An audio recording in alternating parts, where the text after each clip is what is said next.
Hey guys, welcome back to the channel. Hope you guys are doing well, no matter where you are. Of course, having a fantastic start for the year. Um, I want to use today's video in just to share a bit of my thoughts around a couple of questions that I received that I've been seeing as a common theme since I uploaded my updated sort of the state of the collection after the heavy consolidation of going down from 24 Seikos down to six, of course. Six. That's inclusive. I gotta get the focus right with the camera. I don't know what's going on, guys. Down to six Seikos, right? So we're looking at 70% reduction in terms of numbers. This tuna just gets me, guys. It's just incredible. Okay, but tuna is not the main character today. Since that video about the reason in the selection of the reduction of Seikos, at least I received five questions around the same theme. That is, Felix, we can understand why you kept the SPDX 017. That is the forever classic. And, we can follow the logic why you chose, the Omega Seamaster as your first grab in the order Swiss. We can see the passion behind the everlasting SKXs, the 007 and 009. And we think it is a wise choice of keeping the SKX instead of selling them right now for, a $200 profit or break 50, whatever that is will be. But we don't understand. And so I've got a delivery coming, guys. Just be with me, okay? I've got a delivery coming. Just be with me.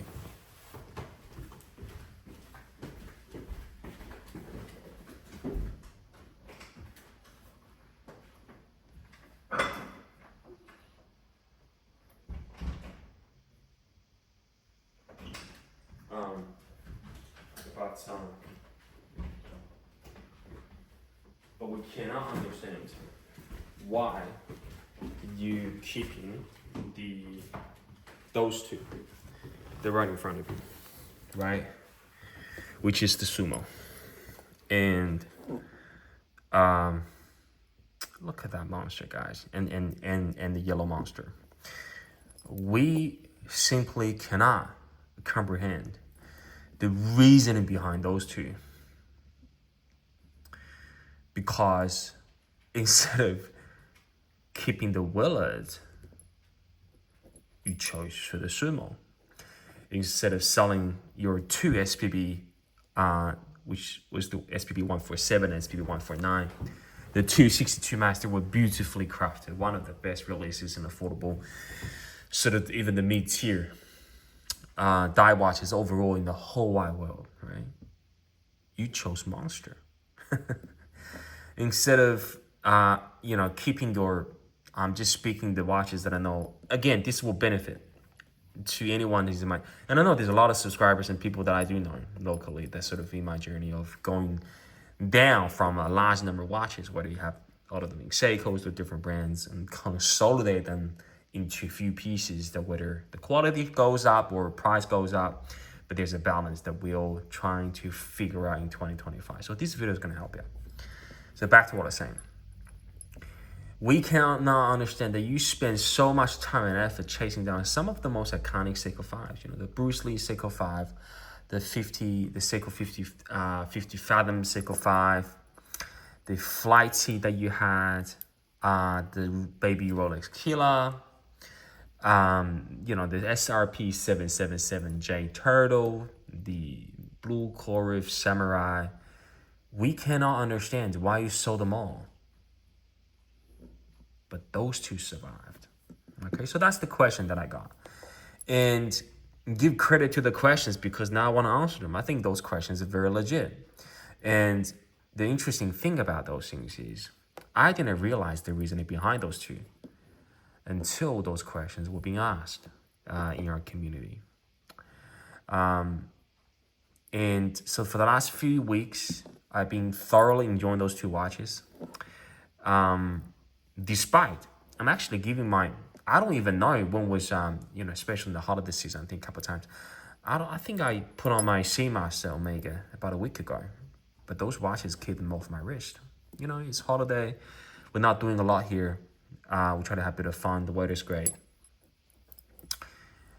Now, the real rationale, the reason that I had, you know, keeping those two watches, it really arises now. And I'm going to try to summarize them. The reason why, right, for two, number one, you will benefit from knowing. If you ever looking at downsizing your Seiko collection, those are the method you probably can choose, because those two are very hard to get. Again, not saying the Willards and 62 Masters ain't good, but if you want to get a Sumo, I mean, good luck to find a full set. Which I'm trying to get which full set, mint condition, runs like a cask. I mean, if you want to get these monster, I mean, you can look out on eBay, right? Yellow Monster, this will cost you $600. All right. I was gonna, I put this watch on the marketplace for, you know, I think about $350, $400 US, $350 US. But after taking that sort of, you know, making the ads, I forgot where I left the boxes with those with these watches. So now it's watch only. I couldn't find the box. It's somewhere, right? But if I don't have the box, then this will be a forever keeper, because I don't want to sell to anyone else that just with the watch. And again, I know the full history of this watch. This watch is just, this monster is just so much fun. Okay, now enough said, Felix. Now here's the reason why I kept those two. See, Seiko is a brand that I'm humble to say I'm a Seiko boy, fanboy for sure. SPDX, as a Seiko collector, the veteran Seiko collector, if I dare to say, you know, SPDX line of Marine Master, fantastic. That's a grail. The SPB and tuna in this format, absolutely astonishing. The hand quality finish. Can I just say about this tuna, just 1 minute? I actually compared this to the Omega Seamaster last night, side to side. I put my hands on her. I honestly cannot say the Seamaster. I'm just talking about the things I see, the things I feel. They're both quality watches. But I honestly cannot say the Seamaster is finished, which is case finishing and handset finishing, better or much better than the tuna. Maybe a little bit better, but the tuna finishing, this SBB and the JDM, this is not JDM, but those watches made in Japan. The quality control of those watches just through the roof, guys. Every details of it, the cut of the window date, the cut, the loom, how the hand finishing. I know this is not a Grand Seiko, but it's just astonishing how detailed work they've done to the tuna. So that surprises me really when you put it next to the Omega. All right. So back to what I was saying, they're fantastic.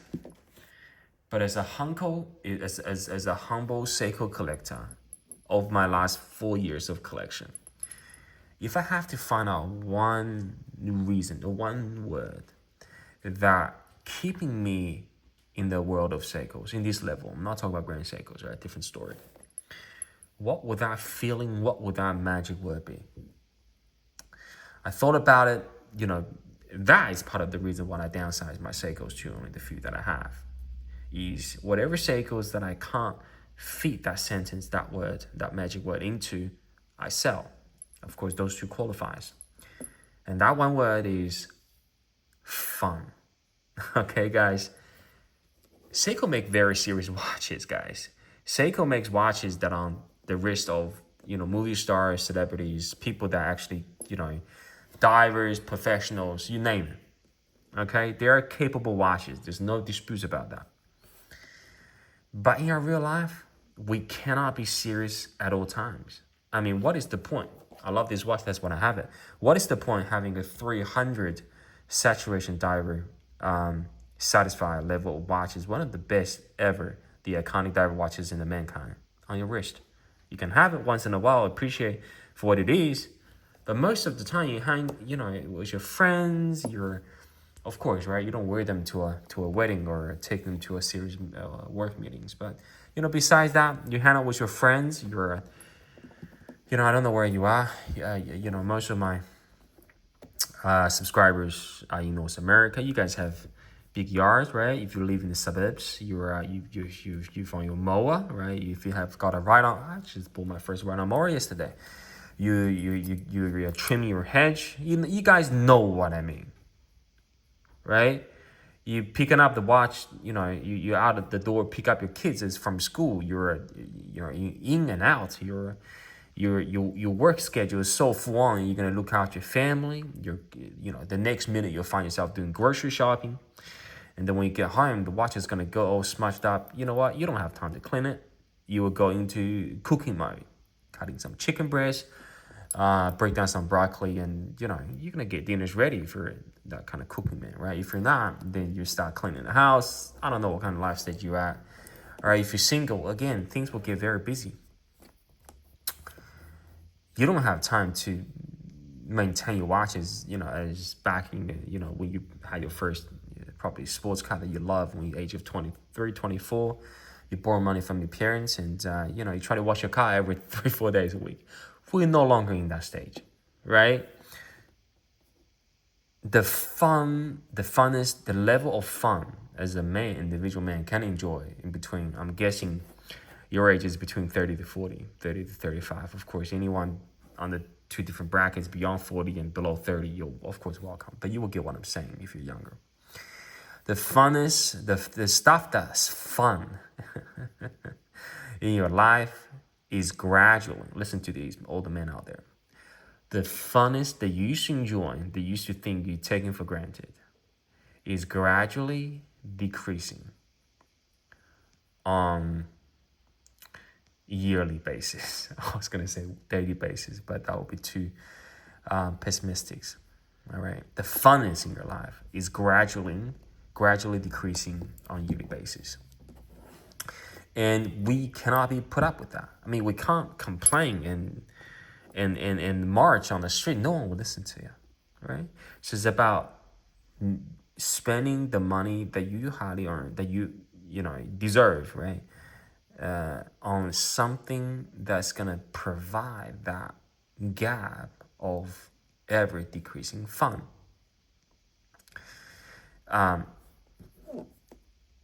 Those two watches is the perfect solution to fill that gap. From a capability standpoint, they are professional 200-meter divers, most of them being serviced. I can take them to 99% of the world as a holiday destination, or, and wear them. Number one, I'm not going to get scared that people will cut on my arms and take on my Rolex Submariner, because they're not. I'm not worried if it get dinged and they get damaged on the side of the lug, because they're so robust. They're made so in a very robust manner. Their movements is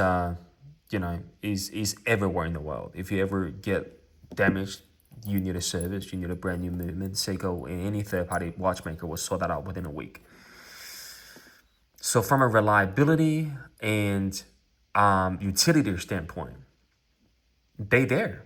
You can't. This is not a fashion watch, guys. They're not. They're professionally capable tools, right?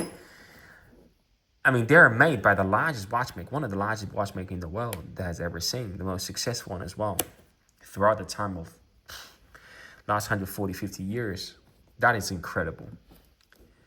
But at the same time, they were made with watchmakers and designers and Seiko executives back because again, those watches discontinued. The J Sumo was made 7-8 years ago, probably 10 years ago, second gen Sumo. This Yellow Monster 5-6 years ago. So those watches are gone. And as far as I know, I'm sorry that I have to say that, I don't like the direction that Seiko's going. There are way too many limited special editions. I get confused myself. The design is, like, I can understand they try to diversify their products to attract more audiences for their next shopping, the company's growth, but they are diversifying too much in case design. They are tweaking too often, too soon on things that's supposed to have a stable collection in their catalog. Those watches the two that I have, I think I represent the last generation of pure enthusiastic passion when it comes to a watch collector that just looking for some fun watches. And at the same time that is capable of delivering anything that you ever need in your life. So they were truly made by watch enthusiasts back in the factory of Seikos. Guys, you can imagine, right? You work for a large company. I think a lot of you are. There are levels within the company of levels that you don't even know in the hierarchy of the power chain. When someone have an idea and trying to execute because they think that people will love it on the marketplace, but it will be judged by the colleagues, judged by the managers, discussed among senior executive teams before even made to the decision table. Those Seikos are miracles that they exist. I mean, those are not fashion brands. Like I said, those watches are not, the micro brand that was a simple story and, it did nothing disrespect for them. But this is not something that you just make a design on a weekly basis and send to a production team in China and just make them. No, those watches are the pinnacle of fun and robustness. So for that reason, because it's so fun, the way that it designed, the so unique K-shape, I'll put on the Sumo for now. I'm sorry, guys, this video is going a bit longer than I wanted, but you guys know how I roll things, right? Everything is authentic, right? Everything is what it is. There's no BS on the channel. I mean, you find me a better summer watch. I know you can say, Felix, this is, I'm hearing the same thing again. This is hot legs. This is not sapphire crystal. Come on. If you're still judging that's the primary concern when it comes to choosing a watch, yeah, you're too new to the hobby. Gosh, they're just so much fun. You can, of course, I've got the bracelets for that as well. The only strap will work for both of them. Tailor-fitted strap. The Sumo, which I highly recommend as well, just like the Monster. This is the CBO2 strap from Crafted Blue, fast spring bar. Of course, you can choose different colors. I think the orange is just fantastic. This is a proper professional diver strap. So was this one provided by my friend Gary from the team of StrapX Pro. He sent me a bunch of different colors. I think the orange with the yellow just works fantastic. And those strap combination is gonna close the gap between the lug, and it's gonna look seamless fine. And you can change colors. Summertime. So when you're next time think about selling your watches, should you sell your, one of your more serious watches, or should you get rid of everything else but just them? Think about life is fantastic, just with the tuner. But life will be colorful and passionate. Look at them, right? Sorry, guys, the camera's not doing the best job today. The life will be beautiful with a companion such as the Sumo and Monster. You get what I mean. I don't have to elaborate this no more. You get it. So if you ever think about downsizing your Seikos or getting into a different variety of Seikos, don't think about seriousness. That's what Seiko wants you to think, to spend all the money on the SPB line. Go on the secondary, go on eBay listing, and just look the Sumo and Monster up. Don't go for just the black. That's fine as well. But if you ever gonna have one of each, go for vibrant color as those two. You won't be disappointed. You will love it. I think you will love it as the first impression. You will love it in the midterm. And you will get to keep them in the long term, if this hobby is long for you, of course. All right, guys. That's it for today. Let's wrap it up. And, of course, I'll see you guys very shortly in the next one. Bye-bye, guys.